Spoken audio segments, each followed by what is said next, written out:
This is the Deeps aspect for Ocean's Hungry Grasp in the Jagged Earth expansion. This aspect replaces both of Ocean's original innates. Ocean Breaks the Shore is your primary damage dealing innate, which is replaced by Water Eats Away the Deep Roots of the Earth. This power adds a new type of token called Deeps tokens.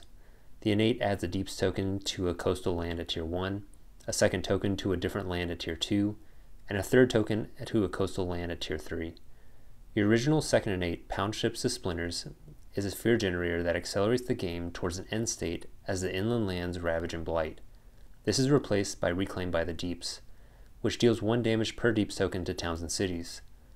At 4 water and 2 earth, you can expand the ocean to turn a land with Deeps tokens into part of the ocean as long as towns and cities are not present.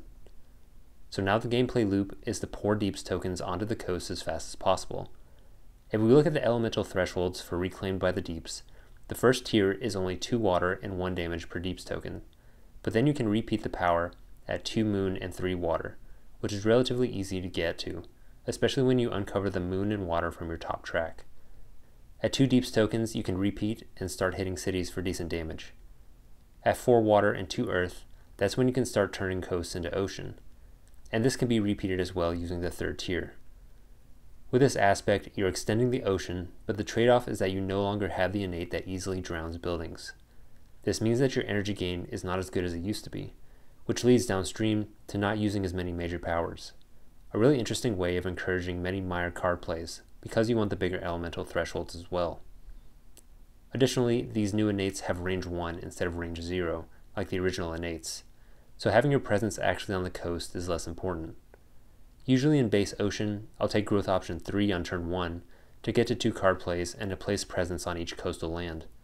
But now we don't care as much about the minigame of pushing presence onto the coast for targeting and then returning presence to the ocean during a reclaim. We can just keep presence in the ocean without it affecting targeting.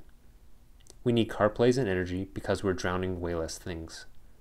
Growth 2 has energy associated with it, and we want to uncover our growth tracks as fast as possible, so we can just keep using growth 2 until we need to reclaim. Turn 1, I'm going to suggest placing 2 presents from the top track to uncover the moon and water element. I don't think having 2 card plays on turn 1 gives you any additional benefit, since we care more about the elements. You have 2 0-cost unique power cards, and this also postpones a reclaim. You get to place a Deeps token and deal damage on the coast to get rid of an Explorer. Turn 2, use growth 2 again to uncover the energy on the top and 2 card plays from the bottom, using Grasping Tide for the defense, and your second 0-cost card to get to the 3 water and 2 moon elements. This gives you the 3 water and 2 moon to place 2 Deeps tokens and repeat your damaging innate. Turn 3 might be questionable, but I think you can get away with using growth 2 a 3rd time from the top track to uncover the earth and second water element. Play your last 1-cost card, which would probably be Tidal Boon. This gives you 3 water and 2 moon again. Turn 4 is a reclaim and gain a power card. You can play 2 cards in addition to your 2 water, 1 moon, and 1 earth uncovered on your board to get to 4 water and 2 earth to turn a coastal land into an ocean land. I would probably get the new coastal land first, because you can then place a new Deeps tokens afterwards further inland.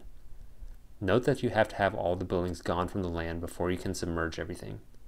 As the game goes on, I think the best way to submerge lands is to cut through the center of the board to reach the far inland lands in an effort to make everything coastal.